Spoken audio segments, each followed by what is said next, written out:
Proposamena heldu zitzaigunean dudarik gabe baietz esan genuen. Izan ere gure proiektuetan oso importantea da aniztasuna eta hori erakutsi nahi genuen bebai. Gure etxean ikusten baduzue gure etxean mezu asko ditugu, esateko zeintzuk diran gure identitate zeinak edo. Orduan hori ere uste dugu oso importantea dela horregotia, gainera guk lan egiten dugu horretan, aniztasunean, bai emakumeekin, eta bai sexu informazio bulegotik ere bai, eta horregaitik jarri genuen eta oso pozik gaude. Cuando hace ya 10 años se concibió la idea de crear una Casa de las Mujeres en Basauri, María Enea, uno de los aspectos que se tuvo más en cuenta a la hora de llevar a cabo, materializar esta idea, fue que la diversidad fuese uno de los valores, uno de los puntales de esta casa en la que hoy estamos. Estamos muy orgullosas además de la diversidad que vivimos en María Enea. La trabajamos todos los días con las mujeres que dan vida a esta casa, que vienen aquí diariamente, y en ese sentido tenemos uno de los servicios que es uno de nuestros puntos fuertes, podríamos decir, y lo que más trabajamos, que es la Oficina de Información Sexual, donde se trabajan la diversidad como uno de sus referencias.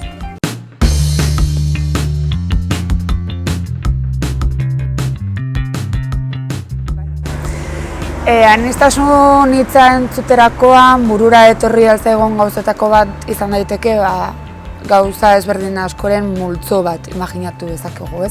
Bizkaiko Urtzintza Eskolan aniztasuna gauzak ulertzeko beste modu bat bezala ulertzen dugu.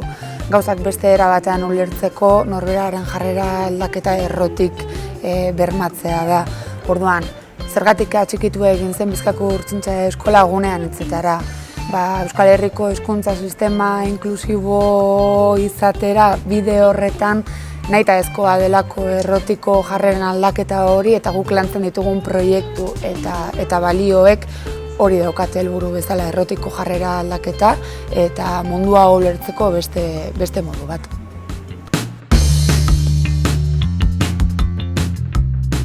Bueno, pues Pícara cree que es importante apoyar un sello por la diversidad porque hace casi 10 años ya surgió como revista diversa que precisamente quería poner el foco en historias que creía que los medios generalistas o clásicos no estaban contando.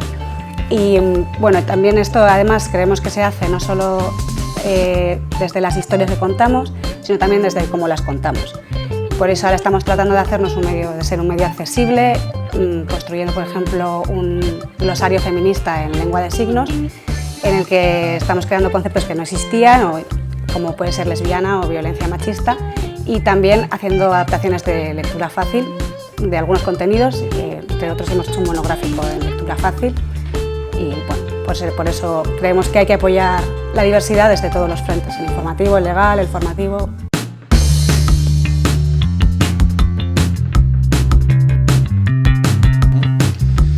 Aldarte LGTBI kolektiboan lan egiten duen heinean eta baita ere jakinda EGKak gazteekin lan egiten duen heinean, bi esparru horiek uztartzen ditugu aldarten bebai ez gazteria eta LGTBI plus kolektiboa. Orduan aniztasun hori bera lantzen dugun heinean eta gazteekin aniztasun hori lantzeak ezinbestekoa iruditzen zaigun lana da, batez ere izango direlako etorkizuneko pertsonak, ez? Eta pertsona hauek ezten baldin baditugu aniztasunean, uste dugu mundu justuago, askeago eta politago bat sortuko dugula, ez? Zentzu horretan.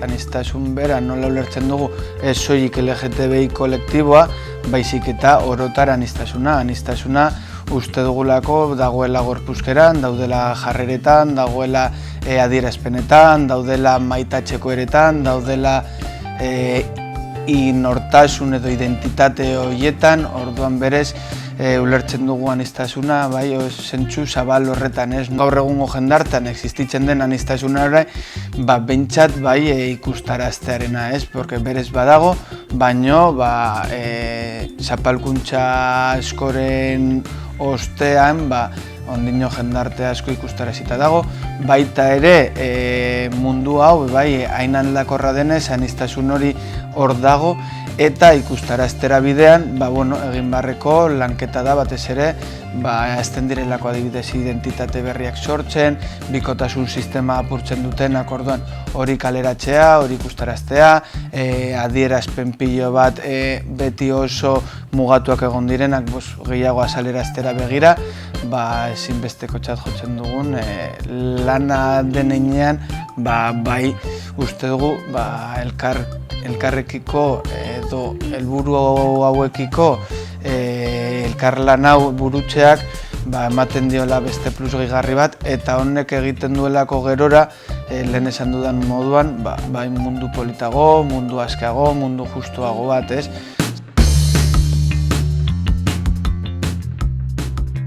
Xavi, un compañero de Respetus, vino, nos contó un poquito de qué iba toda la historia, que tenía muchísimas ganas de hacerlo, y le dijimos que adelante, que ya que era el joven, pues que adelante y que hiciese lo que él veía. Entonces, bueno, pues nos metimos así. Bueno, pues más desde la parte somos personas transexuales, entendemos que la diversidad es un hecho más del ser humano. O sea, no hay dos personas iguales, por lo tanto somos todos diversos y diversas.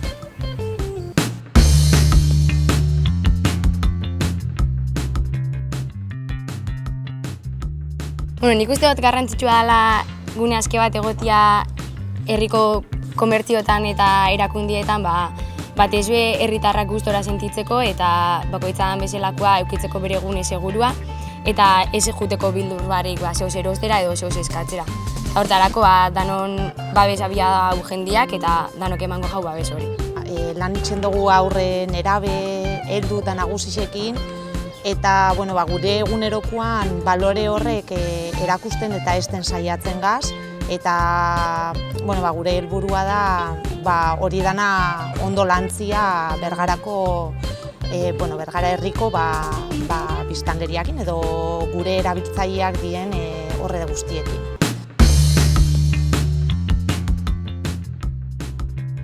Hasieratik izan genuen gune anitzaren berri eta puntun, eta bat egitea erabaki genuen aniztasuna gure harremantzeko modu naturala delako, baina horrek soilik ez du balio. Garrantzitsua iruditzen zaigu modu honetan lan egiten dugun enpresa eta erakundeak tamalez ez garela guztiak bisibilizatu eta sare hau badagoela ikustaraztea.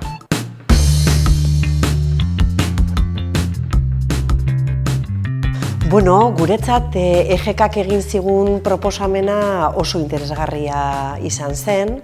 Izan ere guk badaukagu gure estatutuetan eta gure berdintasun planetan, aurreikusia generoa ez dela bakarrik tratatu behar emakume eta gizonen arteko berdintasun faltaren ikuspegitik, baizik eta dibertsitatearen ikuspuntutik ere landu egin behar dela, ezta? Eta orduan, iruditu zitzaigun oso egokia izango zala zigilu hori txertatzea gure espazio guztietan, aldarrikatzeko nolabait EHU ere bazala dibertsitatearen aldeko erakunde publiko bat. Eta gure guneetan, gure espazio komunetan, gure zentruetan, batez ere ikasle gazteei begira, oso garrantzitsua iruditzen zitzaigun adieraztea, anistasunaren errespetua ezinbestekoa dela, giza eskubideen kontu bat delako ere. Orduan, nortasunari begira, sexu nortasuna, sexu adierazpena edo sexu orientazioa ezin dutela sekulare izan diskriminatzeko motibo bat. Are kontrakoa, baizik eta elkarbizitza sustatzen eta aberasten duten elementu bezala. Hortik aurrera, guk bai pentsatzen dugu beste pausu batzuetan aurrerago bereizkeria horiek nabari ez diren giroetara jo beharko dugula.